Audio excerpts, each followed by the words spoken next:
우리 함께 인사하겠습니다. 6월도 가정의 달입니다. 한번 인사하십시다. 6월도 가정의 달입니다. 코로나 시국 때문에 5월도 가정의 달이고 6월도 어디 못 나가니까 계속 가정의 달로서 서로를 섬기고 사랑해야 할 줄 압니다. 코로나 시국은 진짜 1년 365일이 가정의 달로 우리에게 허락하지 않았나 이런 생각도 듭니다. 삶의 진정한 어려움을 만났을 때 사람들이 대처하는 방법은 크게 두 가지라고 생각합니다. 첫 번째는 도망치는 것입니다. 그리고 다른 하나는 전능하신 하나님 앞에 단독자로 홀로 서는 것입니다. 하나님을 믿는다는 것은 고난의 때에 하나님 앞에 단독자로 설 수 있는 기회가 생기는 것입니다. 그런데 하나님을 믿는다고 해서 모든 믿는 자가 하나님 앞에 단독자로 서는 것은 아닙니다. 오히려 하나님을 믿는다고 하지만 오히려 더 깊은 어둠과 수렁 속으로 도망치는 사람들도 있다라는 것입니다. 도망친다는 말의 의미는 이런 것입니다. 어떤 중독적인 자기만의 습관 뒤로 숨는다라는 뜻입니다. 그것이 술일 수도 있고 게임이나 중독적인 어떤 모임일 수도 있습니다. 그러나 고통을 잊기 위해서 하나님으로부터 도망치면은 안타깝게도 자신의 죄와 자신의 욕심 때문에 하나님과 더 멀어지게 된다라는 것입니다.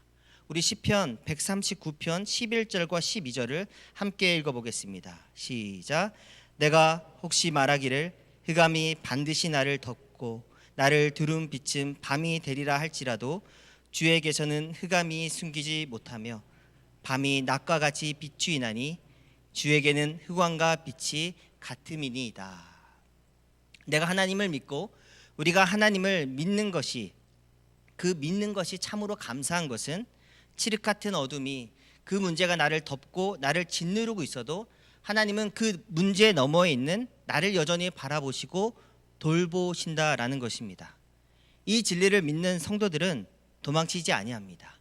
이 진리를 믿는 성도들은 최종적으로 하나님의 날개 그늘 아래서 보호하심을 받고 인도함을 받게 됩니다. 바라기는 우리 모든 서울 수림교회 성도들은 칠흑 같은 문제와 어둠을 만났을 때 두려움의 어둠 속으로 도망치지 아니하고 하나님 앞에 단독자로 서게 되시기를 바랍니다. 오늘 시편 3편의 부제를 보면 다윗이 그의 아들 압살롬을 피하면서 지은 시라고 적혀 있습니다. 아버지와 아들과의 관계가 문제가 있는 것입니다. 다윗의 가정 안에 있던 이미 썩어 문드러진 병폐와 문제가 드디어 밖으로 표출되고 나타나게 된 것입니다. 가족 구성원이 우리 삶에서 중요한 이유가 무엇입니까? 가정은 한 개인이 사회생활을 배우는 기초가 되는 토대가 되는 관계장을 배우는 곳입니다. 그러므로 한 개인의 성격의 패턴은 이미 가정 안에서 매일매일 생활하는 가운데 만들어집니다. 아버지가 나를 대하는 방법을 통해서 관계를 배우고 부모가 서로를 위하는 모습을 통해서 다시 배우고 또한 형제끼리 분쟁이 있을 때 부모가 중재하는 가정을 통해서 한 가정의 문화와 성격이 형성됩니다. 지금 다윗의 가정에서 자란 아들 한 개인이 아버지를 죽이려고 합니다. 이는 하루아침에 만들어진 사건이 아닙니다. 오랜 시간 다윗의 아들 압살롬의 마음 가운데 아버지에 대한 증오와 욕심이 커지면서 만들어진 것입니다. 언제부터입니까? 10년 전 다윗의 가정, 그 형제들 가운데 큰 분쟁이 생깁니다.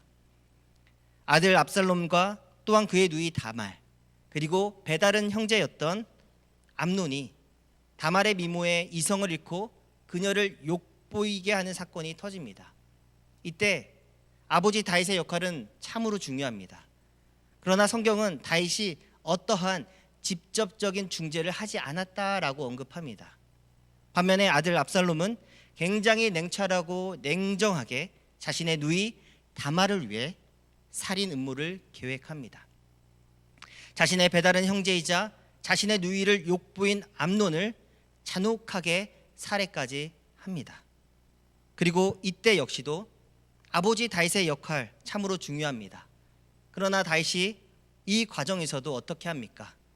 형제의 난을 해결하기 위해서 어떠한 적극적인 태도를 취하지 아니합니다.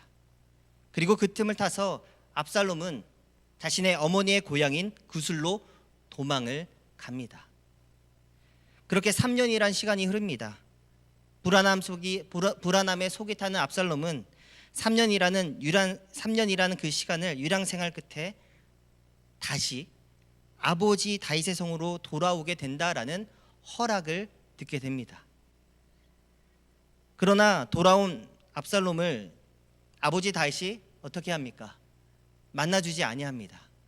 그리고 자신을 찾아오게도 허락하지 아니합니다.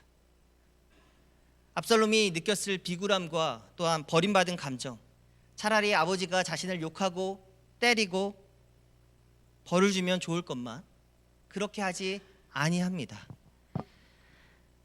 아들에 대한 아버지 다윗의 용서는 철저하게 비인격적이었습니다. 그리고 이때부터입니다. 압살롬은 자신이 가지고 있는 능력과 외모와 지혜를 다 총동원하여서 아버지 다윗을 몰아내고 죽일 계획을 이때부터 치밀하게 세우게 됩니다. 압살롬은 앞서 말씀드린 대로 굉장히 치밀하고 냉철한 사람입니다. 4년이라는 시간 동안 계획을 세웁니다. 백성들로 하여금 다윗 왕에 대한 불만을 갖도록 유도하고 추종 세력을 하나 둘씩 모읍니다. 백성들의 민심이 자신에게 최종적으로 기울었다는 확신이 들자 예루살렘과 궁전을 점령하여 자신이 왕이라고 선포합니다. 그리고 다윗은 목숨을 부지하기 위해서 다시 광야로, 오래전 사울 왕을 피해 숨었던 광야로 도망치게 됩니다. 다시 광야로 쫓겨난 다윗은 그곳에서 다시 하나님을 찾습니다. 다시 큰 목소리로 주를 찾아 부르짖으며 다시 하나님을 노래하는 시인이 됩니다. 다윗이 1절과 2절에 이렇게 울부짖습니다. 같이 읽습니다. 여호와여, 나의 대적이 어찌 그리 많은지요. 일어나 나를 치는 자가 많으니이다. 많은 사람이 나를 대적하여 말하기를 그는 하나님께 구원을 받지 못한다 하나이다. 자신을 치려고 일어선 대적이 아들입니다. 가장 가깝고도 멀게 되었던 아들이 자신을 죽이려 합니다. 사실 다윗의 삶에서 가장 이해할 수 없는 대목을 성도 여러분들은 오늘 보고 계십니다. 자신은 하나님 아버지로부터 그토록 풍성한 사랑을 받았건만 아들에게는 용서 베풀기를 거절합니다. 그리고 아들에게는 사랑과 은혜 베풀기를 거부하는 모습, 그것이 오늘 다윗의 모습입니다. 물론 다윗의 자녀들에 대한 이러한 태도는 아마도 정치적인 압력도 있었을 것입니다. 또한 개인적인 감정이 혼합된 여러 가지 상황들이 있었을 것입니다. 그 결과물일 것입니다.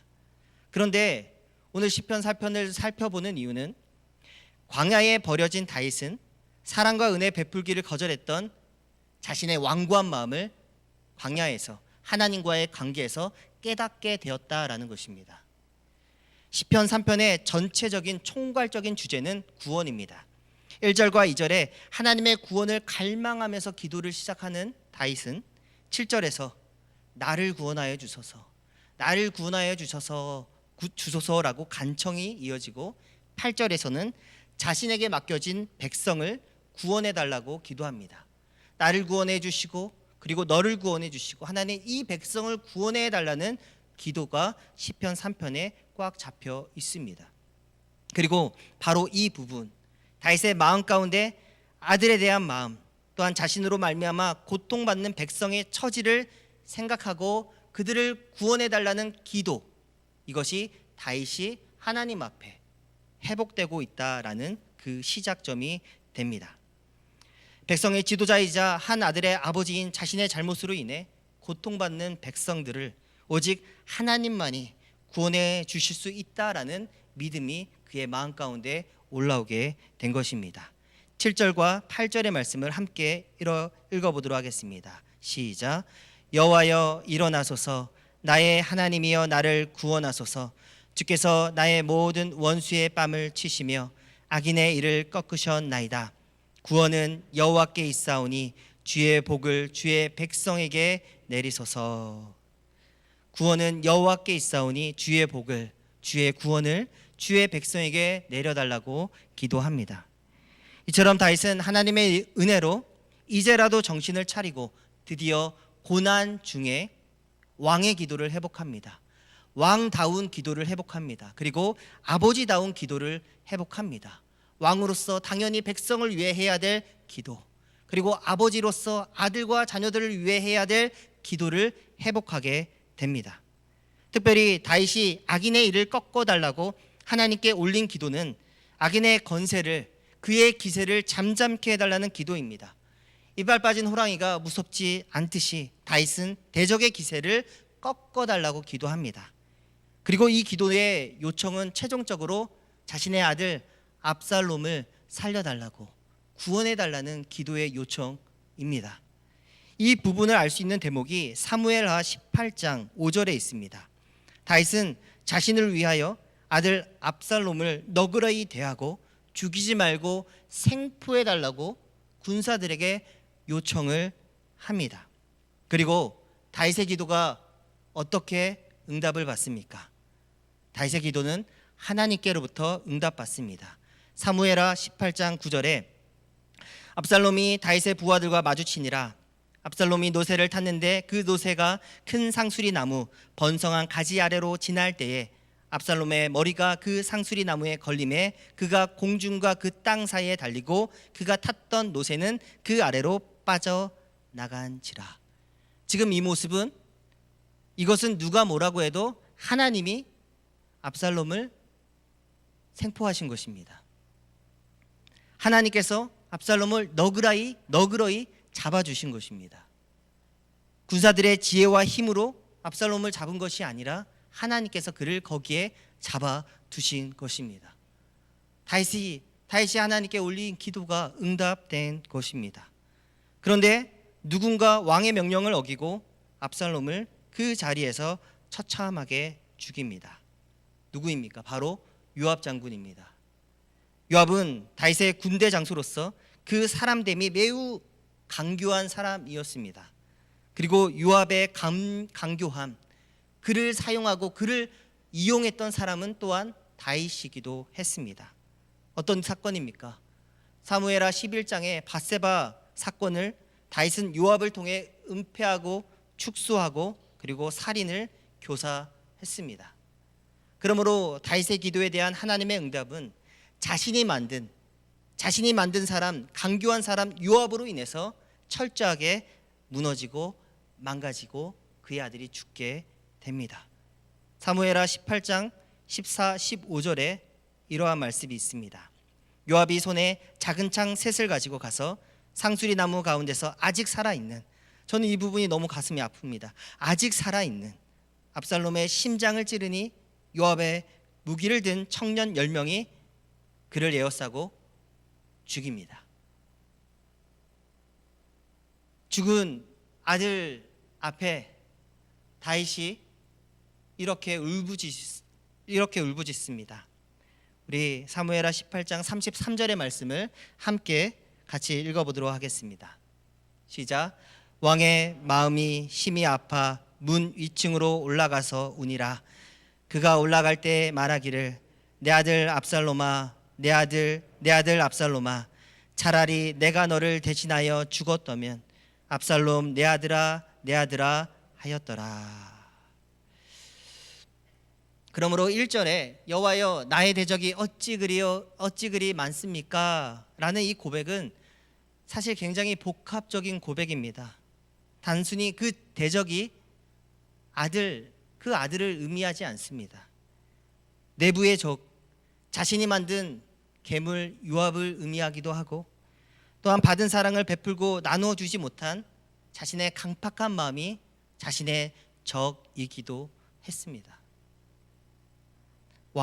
다윗이 마음이 심히 아파 위층으로 올라가서 우니라. 그가 올라갈 때 말하기를 내 아들 압살롬아, 내 아들 압살롬아, 차라리 내가 너를 대신하여 죽었다면 압살롬 내 아들아 하였더라.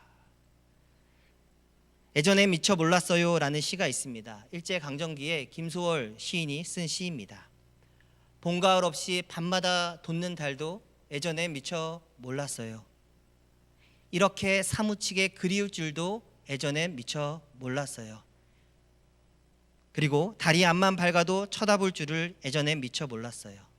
이제금 저 달이 서름인 줄을 예전엔 미처 몰랐어요. 다윗의 이 마음을 읽으면서 이 시가 생각났습니다.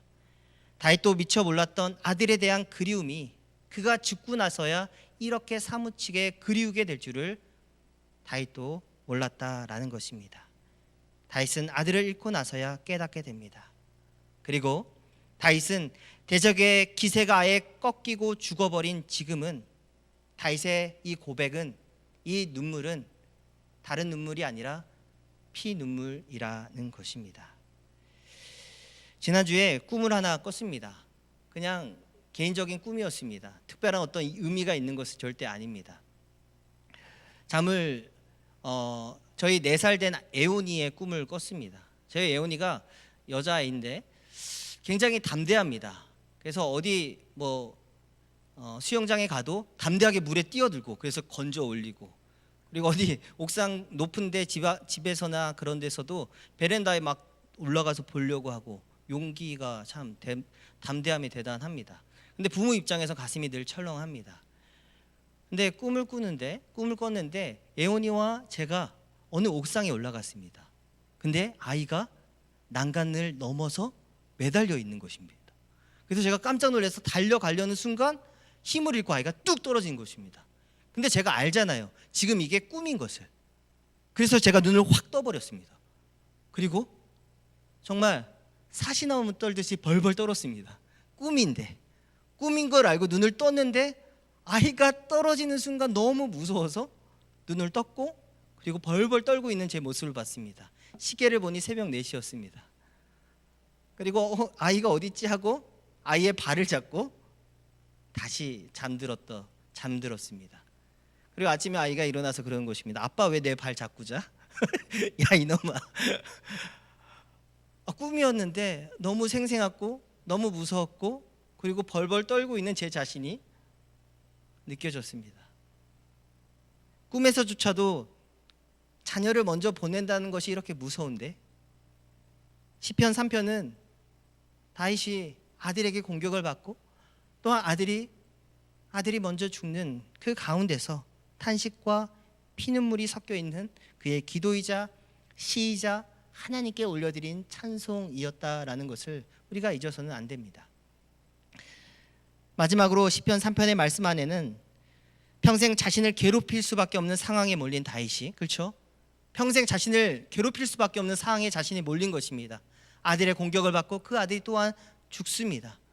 어떻게 보면 한 개인이 평생을 그 생각만 하다가 죽을 수도 있습니다. 그런데 다윗은 그러지 않습니다. 그 순간에도 오직 하나님만 바라보겠다는 믿음과 의지가 본 시편에 담겨 있습니다. 그것은 셀라입니다. 셀라는 시편 150편 중에서 39편에 셀라가 등장합니다. 그런데 오늘 시편 3편은 단 8절밖에 되지 않는데 셀라가 3번이나 등장합니다. 셀라의 첫 번째 의미가 있습니다. 멈춰서 들으라라는 정도의 의미로 해석할 수 있습니다. 멈춰서 들어라. 앞에 구절을 강조한다는 의미에서 셀라는 아멘과 비슷합니다. 셀라는 글을 읽는 이들에게나 기도하는 이들에게나 잠시 멈춰서 앞의 내용을 묵상하라고 우리에게 이야기하는 것입니다. 또한 셀라의 두 번째 의미는 음악적인 용어로 영원히라는 의미가 담겨 있습니다. 그런데 오늘 시편은 첫 번째 의미로 해석하는 것이 맞습니다. 다윗은 자신을 평생 괴롭힐 수 있는 거대한 사건 앞에 하나님을 의지하고 하나님을 바라봅니다. 다윗은 멈춰서 듣습니다. 멈춰서 주변의 수많은 대적들의 이야기는 듣지 않고 밀어냅니다. 대신 3절에 여호와여 주는 나의 방패이시오 나의 영광이시오 나의 머리를 드시는 분이십니다. 내가 나의 목소리로 여호와께 부르짖으니 그의 성산에서 응답하신도다. 셀라. 멈춰서 다시 한번 묵상합니다. 하나님은 나의 방패시고 나의 머리를 드시는 분이시고 나의 기도를 들으시는 분이십니다. 멈춰서 다시 앞을 묵상하고 멈춰서 하나님의 말씀에 자신을 맞추어 갑니다. 주변의 수많은 사람들의 이야기는 마치 욥이 들었던 것처럼 차라리 하나님을 저주하고 죽으라라는 이야기를 다윗도 들었을 것입니다. 또한 불량배 시므이라는 사람은 광야로 도망치는 다윗을 향해 모래와 돌을 던지면서 이렇게 외칩니다. 피를 흘린 자여, 사악한 자여, 떠나가라 떠나가라. 하지만 그 순간에도 다윗은 멈춰서 듣습니다. 하나님, 저가 하는 악한 말을 통해서 하나님이 나를 꾸짖고 책망하십니까? 내가 듣겠습니다. 내가 하나님의 책망으로 듣겠습니다. 내가 하나님의 말씀으로 달게 듣겠습니다. 받아들입니다. 우리가 삶의 진정한 어려움을 만났을 때 하나님으로부터 도망치는 중독적인 습관에 대해서 이야기했습니다. 그 중에 하나가 하나님 앞에 단독자로 서기보다 자신의 처지를 들어줄 사람들을 수소문하고 여기저기 전화하는 나쁜 습관이 있다라는 것입니다. 더 나아가 어떤 성도들은 자신의 이야기를 들어줄 점쟁이를 찾아가기까지 합니다. 유혹입니다. 욕심입니다. 이스라엘의 첫 번째 왕 사울이 그러했습니다. 역대하 10장 13절에서는 성경이 사울 왕을 이렇게 평가합니다. 사울이 죽은 것은 여호와께 범죄하였기 때문이라. 그가 여호와의 말씀을 지키지 아니하고 또 신접한 자에게 가르치기를 청하고 여호와께 묻지 아니하였으므로 여호와께서 그를 죽이셨다 말씀합니다. 그러므로 하나님 앞에 단독자로 서야 합니다. 하나님의 말씀 앞에 멈춰서 듣는 연습을 해야 합니다. 멈춰서 하나님의 음성이 나에게 무엇이라 말씀하신지 들어야 합니다. 하나님의 말씀 앞에 고도의 집중과 그리고 몰두와 몰입을 해야 합니다. 하나님의 말씀이 내 삶의 방패가 될 때까지 몰두해야 합니다. 빌립보서 4장 6절과 7절의 말씀을 함께 읽어보도록 하겠습니다. 시작. 아무것도 염려하지 말고 오직 모든 일에 기도와 간구로 너의 구할 것을 감사함으로 하나님께 아뢰라. 그리하면 모든 지각에 뛰어난 하나님의 평강이 그리스도 예수 안에서 너희 마음과 생각을 지키시리라. 어제 백신을 맞았습니다. 백신을 맞고 다음날 가장 해롱해롱하고 몸 상태가 안 좋다라고 이야기를 합니다. 그런데 저도 역시 그랬습니다. 그런데 오늘 말씀을 준비해야 했습니다. 목사님한테 충분히 할 수 있습니다. 걱정하지 마십시오. 말씀을 준비하는데 해롱해롱하고 뭔가 몸이 기운이 없습니다. 그런데 준비하고 또 준비하면서 하나님의 말씀에 몰입하고 몰두하면서 점차 내 몸의 상태에 대해서는 잊게 되고 하나님의 말씀이 나의 방패가 되시고 하나님의 말씀이 나를 인도하시고 이끌어가고 계시다는 것을 느끼게 되었습니다. 그리고 지금 말씀을 전하는 순간에도 뭔가 멍 때려 보이진 않잖아요. 하나님의 말씀이 나를 이끄시고 인도하신다는 것을 아주 작은 체험이지만 느끼고 말씀을 준비하고 지금 전하고 있습니다. 하나님의 말씀이 우리를 평강 가운데 지켜가시고 인도하시는 것을 믿으시기 바랍니다. 그래서 오늘 다윗의 5절과 6절의 고백이 실로 대단한 것입니다. 다윗은 지금 쫓기는 신세입니다. 자신의 피부치가 자신을 죽이려고 수색대를 파견했습니다. 그런데 다윗이 뭐라고 고백합니까? 5절과 6절. 내가 누워 자고 깨웠으니 여호와께서 나를 붙드심이로다. 천만인이 나를 에워싸 친친다 하여도 나는 두려워하지 아니하리이다. 그 무한도전을 통해서 엄청난 인기와 사랑을 받았던 연예인 정연돈 씨가 있습니다. 공황장애로 오랜 시간 방송을 쉬다가 방송을 다시 재개하는가 싶더니 또한 불면증과 공황장애로 오락가락하고 있는 것을 듣고 있습니다. 오래전에 장례식장에서 한번 마주친 적이 있습니다. 제 입장에서는 연예인이니까 마치 아는 사람처럼 눈길이 같고, 그렇죠? 그러겠죠? 그리고 눈이 서로 마주쳤습니다. 근데 그분께서 눈이 심하게 흔들리시면서 되게 불안해하는 모습을 보게 됐습니다. 흔히 공황장애에 빠진 사람들은 불특정 누군가가 자신을 죽일 수 있다라는 두려움에 사로잡힌다는 이야기가 생각이 나서 다시는 쳐다보지 않았습니다. 그리고 장례식장에 나갈 때까지 아예 그쪽은 쳐다보지 않고 그리고 빠져나왔던 기억이 있습니다. 공황장애의 시작은 불면증에서 시작한다고 합니다. 불면증은 불안으로 인해서 수면 자체가 어려워지는 것입니다. 잠자는 것 자체가 어려워지는 것입니다. 수면의 유지가 거의 불가능함을 뜻합니다. 혹 잠이 들었다고 하여도 수면 후에 피로감이 커져서 체중이 감소하고 식욕이 감퇴해서 최종적으로는 일상생활이 힘들어지는, 그리고 공황 장애로까지 발전하게 되는 질병 중에 하나입니다. 그런데 다윗의 고백, 내가 누워 자고 깨었으니 여호와께서 나를 붙드심이로다. 이 고백, 이것이 바로 하나님을 의지하고 하나님을 방패로 삼은 사람들만이 누릴 수 있는 평안입니다. 예수님은 누가복음 8장에 보면은 흔들리는 배에서조차도 누워 주무십니다. 언제까지 주무십니까? 제자들이 흔들어 깨울 때까지 주무시는 평안함이 있었다라는 것입니다. 지금 말씀을 듣는 우리 성도 여러분들은 어떤 상황 속에 계십니까? 잠은 잘 주무시고 계십니까? 그리고 밥은 잘 먹고 또한 소화하고 계십니까? 아무것도 염려하지 마시고 오직 모든 일에 하나님을 찾고 하나님을 구하시기 바랍니다. 그리고 나의 자녀들에게도 내가 만났고 내가 찾은 그 하나님을 소개하시고 함께 기도하고 함께 찬양하며 함께 하나님을 만나게 되기를 부탁드립니다. 그러므로 정리하면 오늘 말씀을 통해 하나님이 주시는 말씀의 첫 번째 교훈입니다.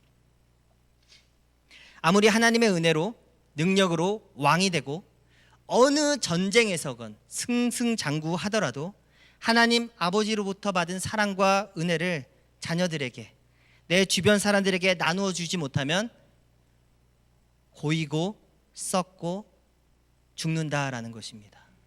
다윗이 딱 그러했습니다. 그토록 하나님께로부터 큰 은혜와 사랑을 받았지만 자녀들에게 그 사랑이 전해지지 못하니까 고이고 썩고 함께 힘들어지고 또한 자녀가 죽게 되었다라는 것입니다. 오늘자 주님은 나의 최고봉 묵상집에 보니까 예수님께서 나에게 주를 위해 목숨을 버리라고 부탁하지 않으셨다라고 말합니다.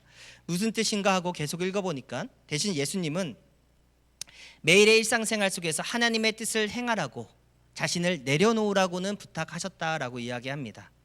베드로가 예수님을 위해 내가 주를 위해 죽겠습니다 호언장담하지만 당장의 목숨을 바치는 것보다 더 높은 소명과 삶은 매일매일 하루의 삶에서 하나님의 말씀대로 하나님의 뜻을 행하며 사랑과 용서를 베푸는 것입니다.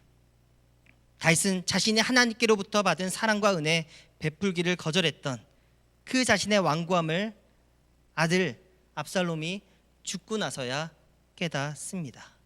이제 다시금 너그러이 아들을 대할 수 있게 되었지만 이제 아들이라는 이름은 그의 가슴 속에 평생 서름이라는 이름으로 남게 되었다라는 것입니다.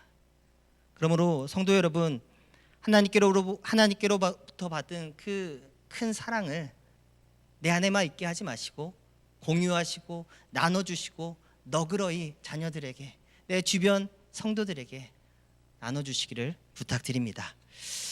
그러함에도 오늘 말씀을 통해 두 번째로 하나님이 주시는 교훈의 말씀은 다윗은 개인적인 감정을 넘어서 다시금 멈춰서 하나님의 말씀을 자신의 방패로 자신의 삶을 이끄는 원동력으로 삼았다라는 것입니다. 그러므로 아무리 현실이 어렵고 힘들고 지쳐도 셀라, 멈춰서 다시금 하나님의 음성을 들으셔야 됩니다. 나를 욕하는 사람의 이야기를 통해서도 하나님의 음성을 듣고 또 하나님의 말씀을 다시금 묵상함을 통해서 하나님의 음성을 듣고 나를 하나님 앞에 단독자로 세우시기를 부탁드립니다. 어느 목사님께서 예배 때마다 자신의 설교가 시작하면 잠을 자고 축도할 때쯤에는 눈을 뜨는 여자 집사님이 있었다고 합니다. 우리 교회 성도님들 안 그러셔서 감사합니다. 그래서 이 목사님이 오기가 생겼습니다. 그래서 그 집사님이 있으면 더 강하게 할렐루야 설교를 집중적으로 세게 해도 더 평안하게 주무시더랍니다. 그래서 목사님이 낙담을 했다고 합니다. 그런데 하루는 여자 집사님께서 목사님께 선물을 들고 와서 감사 인사를 했다고 합니다.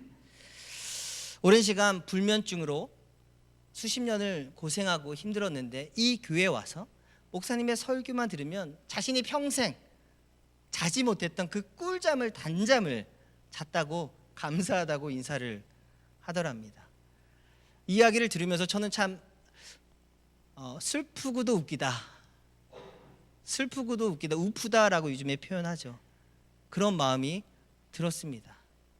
사실 다윗은 아들이 자신을 공격하고 또한 그 아들이 죽음을 당합니다.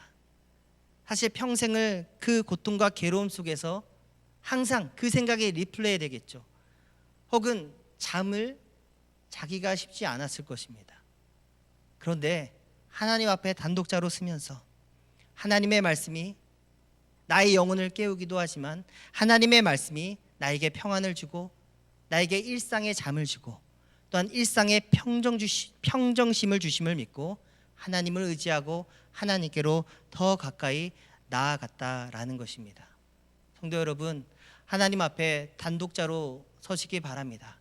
하나님의 말씀이 늘 내 입술에 있고 늘 내 마음에 있고 내 입술과 내 머리에 있는 이 말씀이 결국엔 내 가슴과 그리고 나의 다리로 내려가서 실천하고 행하고 그 사랑을 너그러이 베풀 수 있는 우리 모든 서울 수림교회 성도님들 다 되기를 주님의 이름으로 부탁드립니다.